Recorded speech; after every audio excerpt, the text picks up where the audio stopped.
ना बे मोनसे मा खाग्राबारिया मोनसे गासिबो बिथिङावनो मा होनो माखासे हाबा मावनांगौ दङमोन आगोलनिफ्रायनो गोबां गोग्लैसोनाय बे मोनसे गामि ओनसोल खाग्राबारिया बेवहाय मोनसेल' हाथाय दं आरो बिनि उनाव बेयाव जेबो गैया बेवहाय स्कुल दं गंसे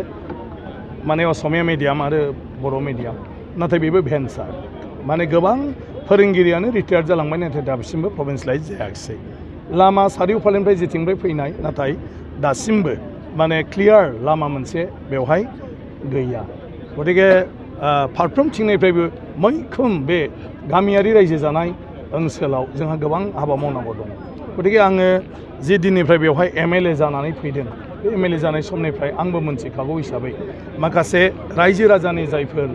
माने जेंना रायजोफ्रा आंखौ बुंबोदों बेखौ मावनो लानाय जादोंमोन बे हिसाबै जोङो गोबां साक्सेस जाबाय दिनै बेवहाय मोनसे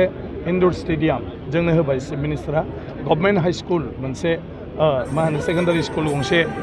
बे खाग्राबारियाव होबाय जोंनो दिनै आट्रिघाटनिफ्राय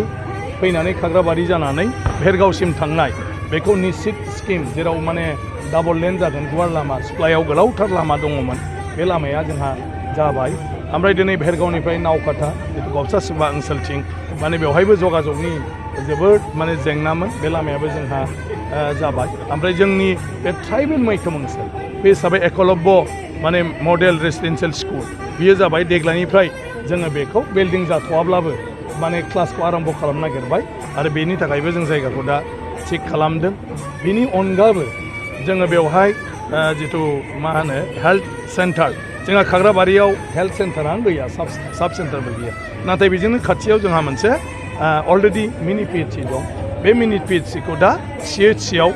आपग्रेड खालामनाय जासिगोन बेखौ माने हेल्थ डिपार्टमेन्टआ आंनो मिनिस्टारा बेखौ खोथा होबाय 15 फाइनेन्सआव आरो गतिके बेखौ जों थाबैनो माने खामानिखौ मावसिगोन 30 बेडेड हस्पिटाल बेवहाय मोनसे जाबाय बे रायजोनि थाखाय जोबोद माने खामानियाव फैगोन बिनि बादैबो बेवहाय जेसेबां लिंक रड दं गामिनि जोंहा दा मा होनो 8थासो बे खाग्राबारि एलेकायाव बे लामाया जोंहा दा टेन्डार जाबाय माने सेंसन जानानै बिनिफ्राय फिसा फिसौ खामानि बेफ्राव हाबाफारि लानाय जादों सुबा जोंहा सोरहाबा थानसालिनि खामानि दं सोरहाबा अंगनाबादि सेन्टारनि खामानि दं सोरहाबा दै खुरखानायनि सोरहाबा कालबारनि बेफोरखौबो गासिबखौबो जेसे हागौ नाजानाय जादों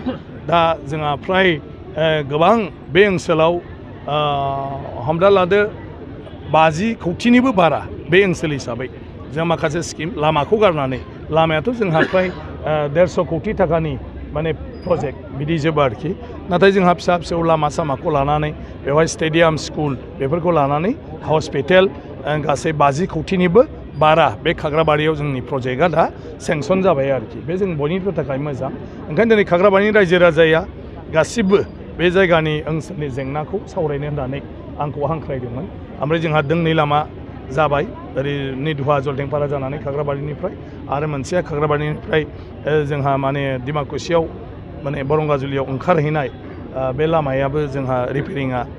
जाबाय ओंखायनो बे लामा मोननैखौ जों बेखेवदों WPT BC फान्डनि हाथाय गंनै दंमोन खाग्राबारियाव आरो पानिखेलियाव बेबो सम्पुर्ण जानायखौ जों दिनैहाय बेखेवबाय बिनिफ्राय जोङो खाग्राबारि ओनसोलनिफ्राय 30 सा माने सेंग्राफोरखौ जोङो मोनसे प्लास्टिक इन्जिनियारिं ट्रेनिं हरनानै साख्रियाव हरनो दिनै माने सिपेटनि मानसिफोर फैदों जों दिनैहाय 30 सा फरायसाफोरखौ काउन्सिलिं खालामनानै सेंग्राफोरखौ जों दा हरसिगोन ओमफ्राय 300 सा मानसिनो बोरमा फिसिनायनि मोनसे राहा होनो नागिरदों बोरमानिफ्राय लानानै बोरमाखौ दोननाय मानायनि आरो बिसोरखौ ट्रेनिं होनायनि बिनि थाखायबो जोंहा गड ट्रास्टनिफ्राय मानसि फैदों दिनैहाय दा दिनै बेखौ माने पशु सखि माने जुनादनि बिलोगोफोरजों दा लोगो मोनलायगोन बिसोरो ओमफ्राय बिसोरनि दारै 300 सा मानसिनो बेनिफिसियारिनो बोरमा फिसिनायनि राहाखौ जों दा खालामनो नागिरदों बेवहाय दा बेबायदिनो गोबां माने लामा लानाय जादों आरो बेवहाय रायजो राजाया जुदि गोसो गुदुङै बयबो बाहागो लायोबा आं सानो फारफ्रोमबो बिथिङावनो जोङो गुबुनफोरबायदि बे ओनसोलनिखौबो जौगालांहोनो हागोन खाग्राबारियाव ना बेवहायबो बेनो दं दा जोङो एग्रिकालचारनि बिथिङाव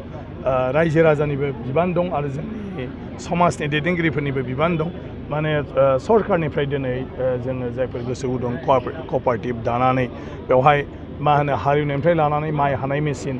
बिनिफ्राय नोङो माइ बायथुमनाय फानथुमनायसिमबो बेखौबो लानाय जादों अलरेडि बेवहाय माखासे एप्लिकेन्टआ मोनबाय आरो गोसो गुदुं मानसिफ्रा बेफोरखौ दा खालामनो हायो जेराव गभर्नमेन्टनिफ्राय साबसिडि होनाय जादों दा बेबायदि ITI ट्रेनिंनि दारै बायदिसिना रोंगौथि थानाय मानसिफ्रा ट्रेनिं लायोबा 15,000नि इकुइपमेन्ट्सफोर बायनायनि जिफोर होनाय बेखौबो जोङो दिनै बुंदों जे गोसो गुदुं सुबुंफ्रा जगाजग खालामोबा बेवहायबो जोङो हरनो हागोन गतिके जोङो मोनसे मा होनो गोदान आदबजों बैगानिक पद्धतिनि दारै माने खेथि बाथि मावनायनि बेलायाव जोंनो दा दैदेनगिरि नांगौ आं दिनै बेखौनो खाग्राबारियाव खावलायबाय थादों जों माखासे दैदेनगिरि नांगौ जाय दैदेनगिरिफ्रा डिपार्टमेन्ट बाय डिपार्टमेन्ट लिंकखौ लाखिनानै माने खामानि मावनो हायो आरो बे गासिबो लिंकखौ दिनै खालामना होनो हायो आरो गासिबो सेन्ट्रेल गभर्नमेन्टनिफ्राय लानानै स्टेट गभर्नमेन्ट आरो BTC सरकारसिम अनसुंथाइ दंजोबो एग्रिकालचार बिफाना दिनै जेबो मोनसे राहा लाया बेनि थाखाय नोंथाङा मा बिथोन होगोन बेफोरखौनो दा लानांगौ बेखौनो दा रायजोफ्रा सांग्रां जायोब्लासो जों बेखौ मोनथिनो हायो आङो अलरेडि आसामाव बिनि थाखाय राहा लानाय जादों आरो आसामाव मोनसे मोजां मुलि माने अलरेडि सफैबाय जाय मुलिनि दारै बे एम्फौफोरखौ माने बे खामानियाव होबथानो हानाय जादों दा बे एखे मुलिखौ जोङो BTC ओनसोलावबो बाहायनांगौ अलरेडि BTC ओनसोलनि एग्रिकालचार डिपार्टमेन्टआ बेखौ आखायाव लादों होनदों आं सानो सानसे साननैनि गेजेराव निस्सय माने बे मुलिया बेवहाय सफैगोन बिराद माने खहा खालामगासिनो दं दासिम जेबो माने एग्रिकालचार आं नोंथांखौ बुंबाय नोंथाङा डिपार्टमेन्टनि खाथियाव थाङोब्ला खबर लायोबा निस्सय मोनसिगोन अलरेडि जोंनो जनायजों जे BTCआबो एखे रोखोमनि राहाखौ दा लानो आखायाव लादों आरो जि मुलिनि दारै बियो माबा जादों बे मुलिखौनो बिथांमोनहाबो बाहायनायनि बाथ्रा बुंदों नाथाय आं दा बेवहाय दङ गतिके नोंथांमोना बिसिनावबो सोंनो हागोन नङा ओंखायनो होनदों कलेजआ अलरेडि भेरगावआव दङ आरो जों गभर्नमेन्ट कलेज भेरगाव खाग्राबारिनि गेजेरावबो जोङो